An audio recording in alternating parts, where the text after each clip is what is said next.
Welcome back. This is the Ben Shapiro Show. We are taking your calls right here on the Ben Shapiro Show. So now would be a great time for you to call in at 855-236-3228. Alan in New York, you're on the Ben Shapiro Show. Go for it, Alan. How you doing, Ben? Longtime fan. I wanted to ask you about abortion. So I think that the left is absolutely disgusting in the way that they celebrate abortion, like what Williams did at the Golden Globes. However, because I come from a medical background, I'm a dental student right now, I think that there should be a cutoff date at which the fetus becomes a viable fetus, where if it were to be preterm, it would be able to survive.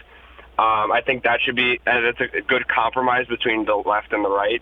I just wanted to know your thoughts about that. Yeah, it's hard to make a compromise on the basis of viability simply because viability is such a vague standard. First of all, it's never been completely defined what viability constitutes. So some people will say viability outside the womb without mom's help. Well, what about the help of machines? What if we develop artificial wombs? What about all the people? I mean, frankly, a baby outside the womb without mom's help will die also, right? I mean, if you've ever had a young child, you know that children without any care will quickly plot if you don't take care of them. Viability is a very difficult moral standard to uphold. Also, scientifically, it's difficult to uphold it. Also, it's difficult to explain why exactly viability should be the standard for whether or not a human life is valuable or not, specifically in a case when waiting for 2 weeks makes the child viable, for example. So the example that I've used is there are a lot of elderly people who are simply not viable, right? They're on machines. They are being kept alive by those machines. Yeah, could you remove those people from machines if 2 weeks from now they're going to recover? The answer would be no, right? I mean, it doesn't make their life worth any less, the fact that they're non-viable at this point. Beyond that, as far as how this issue should be approached, the issue should be approached, in my view, from just politically speaking, not morally speaking, but politically speaking, pro-life people should approach this issue by saying to Democrats, okay, I understand you don't agree that there should be a ban on abortion at week 1, but do you agree that there should be a ban on abortion by week 16? How about week 14? How about week 12? How about week 10? Because the fact is that as you start to draw the line closer and closer to point of conception, you are saving more and more lives, and it's easier to find wiggle room for folks on the left in this without having to force them to confront their base assumptions when you are not starting with the argument from conception, when you start from the argument that is much easier to make, like take a look at this picture of an ultrasound that looks just like a baby. Again, I think viability is a weak argument generally, but anything that prevents future abortions, I'm in favor of. So even incremental legislation, I'd be in favor of, Alan. Thank you. Well, I really appreciate the call. Jeremy in Fort Worth, Texas, you're on the Ben Shapiro Show. Go for it, Jeremy. Hi, Ben. Just want to say I'm a big fan of your politics. I think you do a great job. My question is a little bit more philosophical. I've seen your discussions with people like Sam Harris in the past. You've talked about morality, free will, stuff like that. I've always found them really fascinating, but they always seem to be cut so short. I've heard you defend things like the existence of free will by saying like concepts like responsibility don't make sense unless free will exists. My question for you is, like, why do you think this is the case? Why can't we be held responsible for our actions if free will doesn't exist? So I think the answer, Jeremy, is inherent in this in the question that you just asked. You said, how can we be held why can't we be held responsible for our actions if free will doesn't exist? And the answer, in my view, is that they're not our actions if free will doesn't exist. Like, what makes an action yours? The fact that you were the body that made the action happen, technically speaking, or the fact that you actually made the decision that made the action happen. So the sort of Baruch Spinoza, the philosopher, his view of the universe is that free will does not exist, that we are effectively stones that have been thrown but have the misimpression that we are moving under the force of our own will. The problem is that once it is society's fault, or once it is the environment's fault, or once it is genetics' fault, everything that you do, why should you be punished on a moral level for your action? Now, you could make a social engineering argument that what is best for society is for people who have a certain biological predisposition toward certain criminal activity to be put in jail. That's not a responsibility argument. That's a social shaping message. But the question of moral responsibility is, why would you be held morally responsible for an action that is not your fault? After all, when somebody is criminally insane, when they don't know the difference between right and wrong, we don't hold them criminally accountable in the same way as somebody who premeditated a murder. If you are a person who is pushed into another person and that person flies in front of a train, right? You're in a train platform, somebody pushes you, you knock a guy in front of a train. We're not going to hold you responsible for murder the same way we would if you're the person who pushed the person in front of the train. So the question of moral responsibility lies in your ability to act otherwise. There are a bunch of different takes on free will. The only two I think that make any sense are the fully determinist position, which is the position Sam Harris takes, and the fully free will position, which is the position that I take. Even the fully free will position does not ignore the impact of environment and genetics. It says that in limited circumstances, you have the ability to choose otherwise. Then there are people who articulate what's called the compatibilist position, which is the idea that, well, your actions are predetermined so long as there is nothing that is actively preventing you from doing a thing. If you do it, you have responsibility. I've never found that completely compelling because, again, do you hold animals responsible for their own actions on a moral level? They don't have, something has to distinguish human beings from animals. You know, the traditional philosophers say that that is the ability of human beings to reason and use their will. It's difficult to make the argument why humans are different from cows other than in sort of complexity of neural firing if you are a full determinist, Jeremy. I see. See, the only reason why I ask is because I think there is a way, like, so you mentioned the compatibilist notion. I think there is like definitions of free will and responsibility that do sort of make sense of this. For instance, if you think of responsibility as just holding people accountable for their actions for the sake of changing their future behavior, then that's perfectly consistent with, saying, well, we don't have free will, right? We couldn't have done otherwise. You can make it. That's right. You can make a utilitarian argument along those lines. The problem is that I'm not sure that utilitarian arguments take you all that far, because the truth is that on a utilitarian level, if you want to hold people accountable for their actions in a way that prevents them from committing future bad actions, the easiest way to do that would be to kill shoplifters, right? I mean, and no one is in favor of that on a practical level, because obviously we believe that human beings have an inherent value. So this whole conversation about free will is also tied up with the idea of what makes a human being valuable as opposed to an animal or as opposed to a widget. And that conversation I don't think can be had separate. Jeremy, really appreciate the phone call. Pat in Houston, Texas. You're on the Ben Shapiro Show. Go for it, Pat. Hey, Ben. My question is, why shouldn't we draw the line for abortion at capacity for consciousness instead of conception? So in my view, mirror laws ought to conserve beings with capacity for consciousness, and this consciousness arises from, like, your limbic system and information processing. So this information processing is heavily tied to sensation. Signs of sensation are about 8 to 12 weeks, so why shouldn't we draw the line there instead of conception? Well, so the question is, why should capacity for consciousness be the line, right? Now, the burden of proof is on you to show why capacity for consciousness should be the line, particularly because consciousness is more of a sliding scale.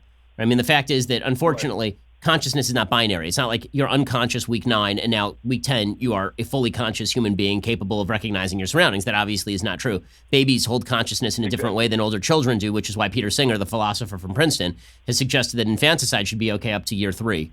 Right? So the question is, what level of consciousness do you feel is necessary in order to preserve a human life? I think consciousness is kind of a bad argument because, as I've said before, there are times when you are temporarily unconscious, right? I mean, like you are unconscious when you are asleep. This does not deride your value of life. And when you're talking about a baby that is developing in the womb, or a fetus or an embryo developing in the womb, you are talking about temporary unconsciousness because they are in the process of development. Right. So to push back on that, I think that human beings have a prima facie case for developing capacious consciousness. So once this capacity is instantiated, that is the point in which we deem them as inherently valuable as human beings. So the question of, like, being unconscious, you still have the capacity for consciousness. That's why I don't kill people that are vegetables, because they still have this neurological capacity for consciousness, which our understanding of neurology hasn't ruled out. So yeah, but that's a time delay question, Pat, because the fact is that as the baby develops, it has the quote-unquote capacity. It depends on your definition. I don't mean to be lawyerly here, but it depends on your definition of capacity. Do you mean that right now, if I woke you up, you would be fully conscious? Because, again, vegetables you can't stab in the chest. Those people have less of a possibility, very often, of growing into consciousness than a normal human embryo, which, given, several weeks, will, in fact, grow into consciousness. So I do not... So I guess the biological framework would be the capacity I'm talking about here. So, like, the actual neural sensations and the actual neural connections, these are the capacity.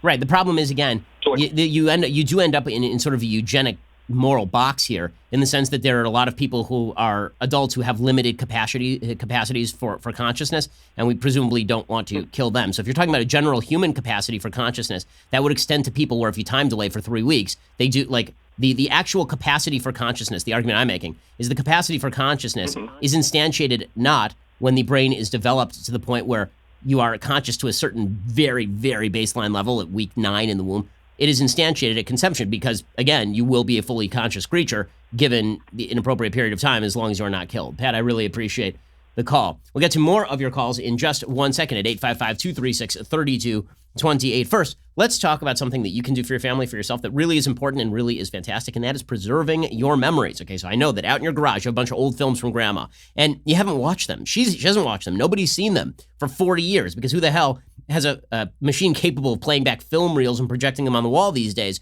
You need everything in a digital file. You need everything in a digital format. Here's where Legacy Box comes in. So I just gave my parents a Legacy Box so that they can put all of their old film reels in there, send it off to Legacy Box, have all the labels shipped with them, right? So they can keep track of all their materials. Legacy Box then takes all those materials, puts it on a thumb drive, puts it in a DVD or a convenient digital download, and then sends you back all your original material. So now it's all accessible and it's easy to get to and you can watch it. It is fantastic. Go check out Legacy Box right now. I know the people who founded Legacy Box. Not only are they trustworthy, they are really entrepreneurial. Helping out their company, I think, is a great thing to do. And obviously, the product is great or I wouldn't be talking about it. Get started preserving your past today. Go to legacybox.com/radio to get 40% off your first order right now. Save your time and your memories. Go to legacybox.com/radio and save 40%. Again, legacybox.com/radio and get 40% off your first order. We're taking your calls at 855-236-3228. Keith in La Crescenta, you're on the Ben Shapiro Show. Go for it, Keith. Hi, Ben. Longtime fan of the show. Keep doing God's work, man. Yeah, I appreciate it. Thank you. As one of the only other White Sox fans in L.A., and since today is Jose Abreu's birthday, and by the way, somebody else's birthday is tomorrow as well, I just wanted to ask you, who do you think is the best prospect in their system, and how optimistic are you about the team's future? Thanks.